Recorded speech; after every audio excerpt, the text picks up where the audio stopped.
My name is Pooja. I am studying 5th class in AVS School.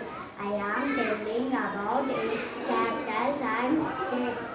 Andhra Pradesh, Amaravati, Arunachal Pradesh, Itanagar, Assam, Dispur, Bihar, Patna, Chhattisgarh, Raipur, Goa, Panaji, Gujarat, Gandhinagar, Chandigarh, Himachal Pradesh, Shimla, Jharkhand, Ranchi, Karnataka, Bengaluru, Kerala, Thiruvananthapuram, Madhya Pradesh, Bhopal, Maharashtra, Mumbai, Manipur, Imphal, Meghalaya, Shillong, Mizoram, Hyderabad, Nagaland, Kohima, Odisha, Bhubaneswar, Punjab, Chandigarh, Rajasthan, Jaipur, Sikkim, Jharkhand,